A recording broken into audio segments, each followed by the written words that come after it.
जी अस्सलाम वालेकुम, मैं हूं रऊफ क्लास और आपके सामने नया वीडियो ला के साथ हाजिर हूं।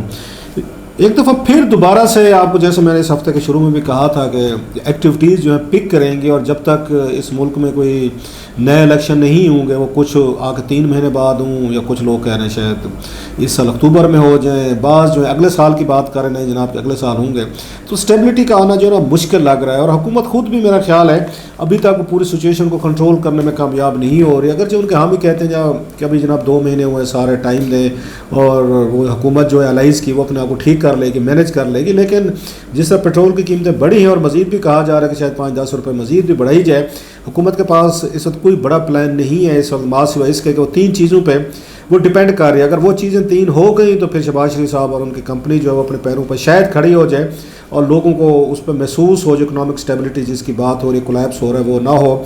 वो 3 चीज़ें क्या है? तो सऊदी से कहा जा रहा है कि शायद वो ऑयल जो है, तेल जो है, वो डेफर बेसिस पेमेंट पे वो देना शुरू कर दें, और उसके साथ कतर का कहा जा रहा है वो गैस जो है वो देना शुरू कर दें कि ना ठीक है बाद में पैसे दे दीजिएगा। प्लस जो तीसरी बड़ी चीज़ है, इंपॉर्टेंट है इसके साथ साथ, वो है उसके IMF के साथ जो डील है वो थ्रू हो जाए अगर, और उसकी तवक्को की जा रही है कि शायद IMF के साथ डील जो है थ्रू हो जाएगा। रीज़न जो है वो तेल की प्राइसेस हैं। इस पर तो बात करते हैं कि जनाब के सऊदीज़ जो उनका क्या, उनको सऊदीज़ ने क्या कहा था जब ये गए थे कि हर दफ़ा आप आ जाते हैं पैसे मांगने के लिए आ जाते हैं और आपके पास कोई प्लान है नहीं, कोई आपके पास कोई, हर दफ़ा आप आते हैं आपको पैसे ही चाहिए, आपको नोट चाहिए, और कोई लॉन्ग टर्म स्ट्रेटजी आपके पास नहीं है कि पाकिस्तान को कैसे अपने पाँव पर खड़ा करना है। वो तो खैर वो सुना है, उन्होंने खासी सुनाई भी है जो इस दफ़ा हमारा जो डेलीगेशन किया हुआ था। और हर वज़ीर आज़म आता है, मैं तो इस्लामाबाद में हूँ पिछले 24-25 साल से, जो नया वज़ीर आज़म बनता है पहली विज़िट जो है ना वो यूजुअली सऊदी अरेबिया की करता है और जाके कुछ ना कुछ उनसे मांगने की कोशिश करता है। वो और कुछ इनको देते हों या ना देते हों, अंगूठियाँ, जेवरात, हीरे जवाहरात, उसके बाद नेकलेसेस, उसमें कैश और उसको रोलेक्स घड़ियाँ, ये तो उनको तहफ़ जो है ना 1-2 करोड़ रुपए के वो ज़रूर मिलते होते हैं, बल्कि ज़्यादा मिलते हैं। अब तो आपको पता है कि अच्छी खासी करोड़ों में मिलते हैं। ये तहफ़ देते हैं, आवाम को कुछ मिले ना मिले वो एक अलहदा कहानी है। लिहाजा हर वज़ीर आज़म जो भी गया है वो वहाँ से खैरात मांगने के लिए, इमदाद मांगने के लिए वो ज़रूर गया। 25 सालों में अगर हम अपने पैरों पर नहीं खड़े हो सके, सऊदीज़ का भी कसूर नहीं है, बंदा पालते पालते तंग ही आ जाता है। अपने बच्चे को भी अगर वो मतलब मुसलसल बंदा जो है वो एजुकेशन दिलाने के बाद वो भी घर में अगर वो आगे 25 साल तक माँ बाप से पैसे मांगता रहेगा तो माँ बाप भी एक दिन तंग आकर कह देते कि बेटा कुछ काम कर लो। तो यही काम सऊदीज़ हमें कह रहे हैं, हजूर कुछ काम कर लें बच्चे, जो काम करने को तैयार नहीं है। खैर बात दूसरी तरफ निकल गई।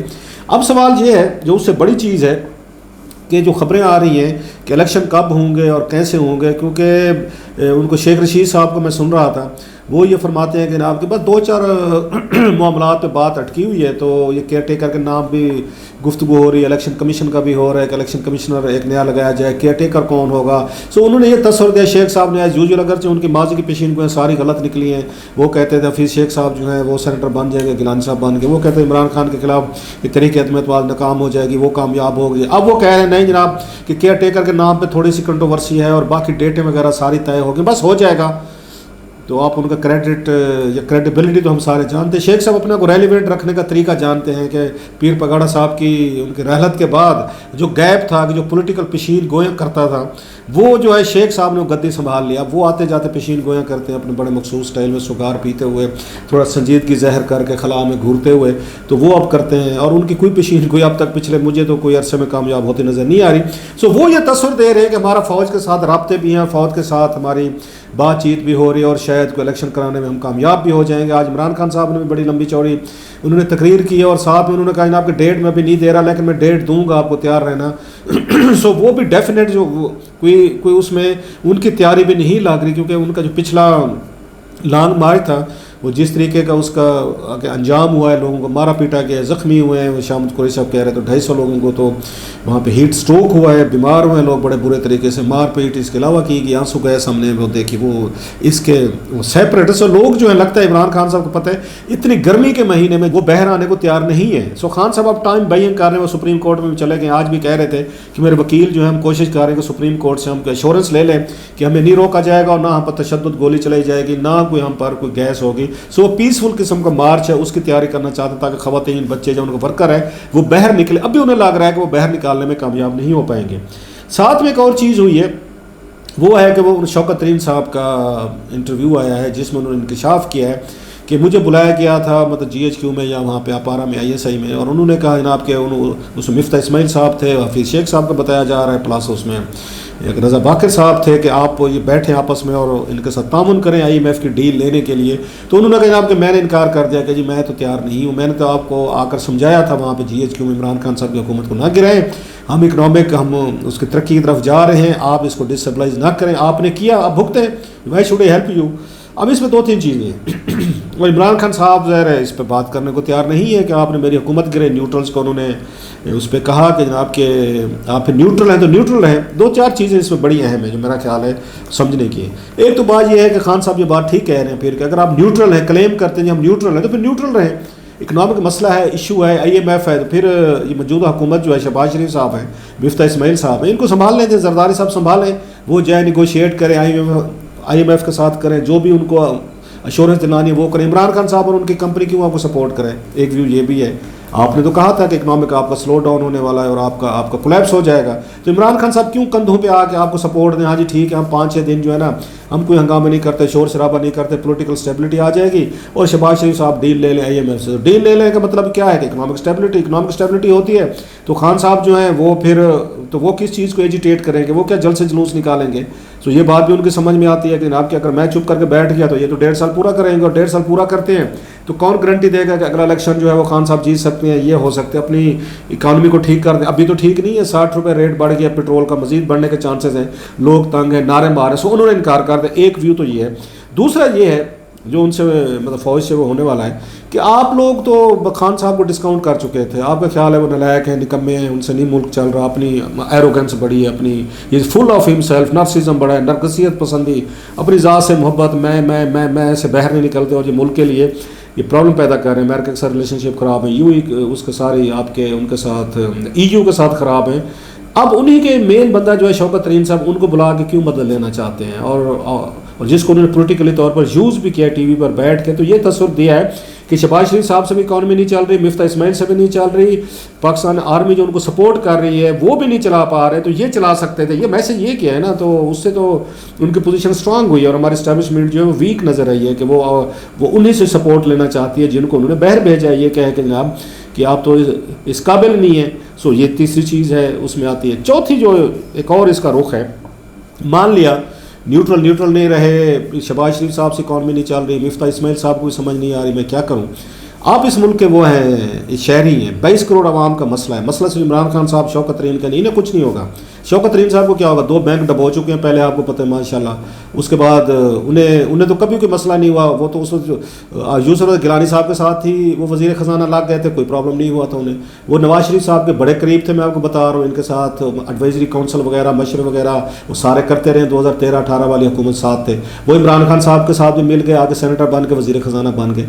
सो वो तो हर एक के साथ चलते रहे, हर एक के साथ उनका तल्लुक रहा है, उनको उस वक्त कोई प्रॉब्लम नहीं। वो यही कहते थे मैं मुल्क की खिदमत करने हूँ। आप सेनेटर हैं, आप फाइनेंस मिनिस्टर हैं, अगर आपसे मदद मांगी जा रही है, आपसे कहा जा रहा है कि आप इसमें सपोर्ट करें, आप कहते हैं मैं तो नहीं करता, मुल्क डूबता है डूब जाए। ये इलीट का बता रहा हूँ, ये इलीट पाकिस्तान की इलीट इतनी मोहब्बत करती है बस इस मुल्क से, खाने के लिए, नचोड़ने के लिए, नोचने के लिए सारे इकट्ठे हो जाते हैं। उस वक्त इन्हें नवाज शरीफ से कोई मसला नहीं होता, गिलानी साहब, जरदारी साहब, किसी से कोई मसला नहीं होता शौकत तरीन को, लेकिन इस पे मसला हो जाता है। और ये आर्मी ही ने आके इनको आगे करती रही है कि ये बड़े सियाने हैं, समझदार है, शौकत तरीन सब इनको ले आए। हालांकि वो जो आया था रेंटल स्कैंडल आया था, आपको याद हो, पीपल्स पार्टी तौर का $मिलियंस का, उसमें मेन आर्किटेक्ट तो यही थे, उसमें शौकत तरीन साहब थे।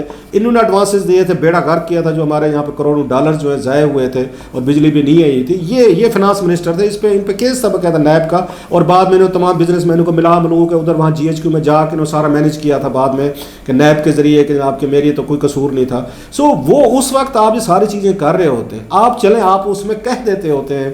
मैं TV पे बैठ के ये कहना जी मैंने कहा जी हम तो आपके साथ कोऑपरेशन नहीं करते, पाकिस्तान की इकॉनमी का अगर हो रही है तो होती रहे, ये मेरा ख्याल है ये बहुत ज़्यादा वो है ज्यादती। आप अपने उससे नहीं, अपनी पार्टी लाइन से ऊपर नहीं जा रहे। मुल्क अहम नहीं है आपके लिए पार्टी अहम है, आपके लिए इमरान खान अहम है, आपके लिए अपने अपना अपना गुस्सा अहम है। अगर आप इस मुल्क से मोहब्बत करते होते तो आप उस वक्त कहते हो कि फ़ाइन, इमरान खान साहब को भी कहते हैं जनाब कि ये अगर हमें कह रहे हैं तो हमें ताउन एक्सटेंड करना चाहिए। इस वक्त पाकिस्तान की हालत इस वक्त ठीक नहीं है, 22 करोड़ का मसला है। आप उल्टा ये चाहते हैं कि नहीं श्रीलंका वाले हालात, तो इनको कौन अच्छा समझते हैं? मान लिया हम तो सबसे ज़्यादा, मैं उन लोगों में से जो कहते था खान साहब को 5 साल पूरे करने दें, इन्होंने बेवकूफ़ी मारी बहुत बड़ी, दरमियान में खान साहब को ब्रीदिंग स्पेस दे दी है।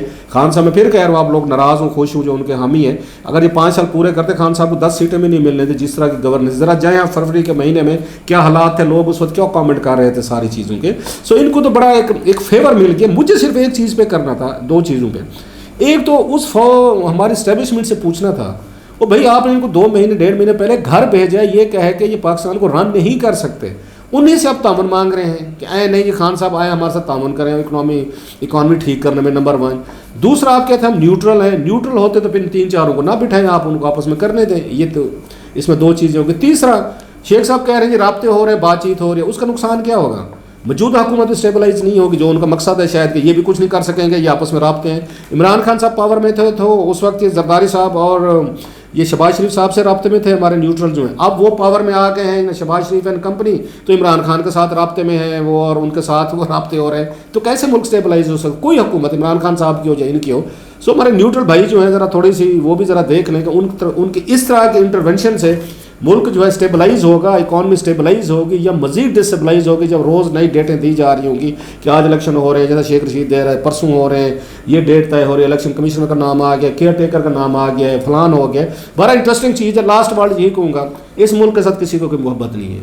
अगर हो सकती है तो आप लोगों को हो सकते हैं, जिनके बच्चे, जिनकी फैमिलीज बिजनेस मरना जीना आपने, इस एलीट को कोई दिलचस्पी नहीं है। ये मुल्क इनके नज़दीक एक वो चिराग गाह है जिसको चरने के लिए ही आते हैं। बच्चे बह रहे, जदादें बह रहे, प्रॉपर्टीज़ बह रहे, इंटरेस्ट बह रहे, सब एलीट की मैं बात कर रहा हूँ। अदरवाइज़ इस मुल्क से मोहब्बत होती, शौकत तरीन ये अल्फाज कभी ना कहता, मैं आपको शर्त क्या कह सकता हूँ, अगर मोहब्बत होती, चाहे खान साहब नाराज़ भी हो जाते, पार्टी भी छोड़नी पड़ती, छोड़ देते कि नहीं सर इस वक्त मुल्क क्राइसिस में है, मैं जो एक्सटेंड कर सकता हूँ सपोर्ट वो मैं कर दूँगा, मैं कर सकता हूँ अपनी पर्सनल कैपेसिटी में। उन्होंने कहा नहीं, मैं नहीं करूँगा। ये पाकिस्तान एलीट का ये चेहरा है, ये जहाँ से इज़्ज़त मिली है, पैसा मिला है, सब कुछ मिला है इनका।